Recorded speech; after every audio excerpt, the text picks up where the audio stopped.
लेकिन एक और बात ज़रूर बताना चाहता हूँ कि यहाँ बहुत से तरीके से लोगों को ख़ास करके हमें भी ब्लैकमेल करने की कोशिश करेंगे, केसेस बनाएंगे जिसके अंदर नैब के केसेस बनाएंगे, दहशतगर्दी के केसेस बनाएंगे, मर्डर के बनाएंगे, स्मगलिंग के बनाएंगे, हो सकता है मार भी दें, लेकिन फिर भी जो हमारा मौक़िफ़ है उससे मैं पीछे नहीं हटूँगा। बिस्मिल्लाहिर्रहमानिर्रहीम। आज आपको पता है कि यहाँ जो केस हम लोगों ने लगाया हुआ था कि PB10 डेरा बुगटी के अंदर जो इलेक्शन के नाम पर जो सिलेक्शन हुआ उसके ख़िलाफ़ हम लोगों ने अदालत में केस लगाया और हमें पूरा यकीन है कि अदलिया हमें हक़ और इंसाफ देंगे, क्योंकि ये सिर्फ मेरा मौक़िफ़ नहीं है, ये पूरे बलूचिस्तान का ख़ास करके डेरा बुगटी के आवाम का मौक़िफ़ है। सर, क्या आप इलेक्शन ट्रिब्यूनल पर आपको यकीन है कि वो सही फैसला करेगी? हमने माजी में भी देखा कि जैसे कासिम सूरी तो 5 साल तक केस चलता रहा, स्टेज पे आखिर में पता चला बिल्कुल गलत है, ऐसा ना हो। देखिए, हमें यकीन है तो इसलिए आज आकर केस लगाकर यहाँ खड़े हुए हैं और इंशाअल्लाह उम्मीद रखते हैं कि यहाँ हक़ और इंसाफ का फ़ैसला होगा, क्योंकि हज़रत अली का कौल है, कुफ़र का हुकूमत चल सकता है, नाइंसाफ़ी का नहीं।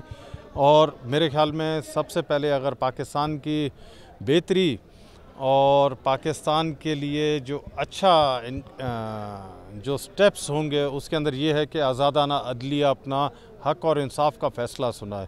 एक जगह अगर 99.18% वोट कास्ट हुआ है, अननेचुरल है, तो इसके तो ख़िलाफ़ सुप्रीम कोर्ट ऑफ पाकिस्तान के भी जजमेंट्स हैं। तो उम्मीद है कि यहाँ फ़ैसला हमें हमारे हक़ में होगा और इंसाफ मिलेगा। अच्छा सर, नैब पे भी आपके ख़िलाफ़ केस दायर किया गया है, क्या कहेंगे उस बारे में? वो तो देखें, नैब तो एक पॉलिटिकल ब्लैकमेलिंग टूल के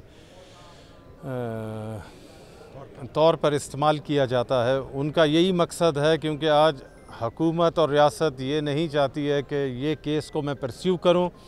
जब यहाँ मैंने केस दाखिल किया, वहाँ से कोई नैब का उन्होंने केस खोल दिया, और ये खामखा ऐसे केसों से हम डरते नहीं हैं। पहले भी हम लोगों ने जेल भी गुजारे हैं, हम लोगों ने अपनी जानों की कुर्बानी भी दी है, तो मज़ीद भी दे देंगे। इस ऐसे चीज़ों से हम ना डरेंगे और ना हमें कोई फ़र्क होगा। Thank you sir. Thank you. जी बताएं कुछ सब कि आज क्या हेयरिंग हुई है? जनाब, आज नोटिस के लिए केस फिक्स था।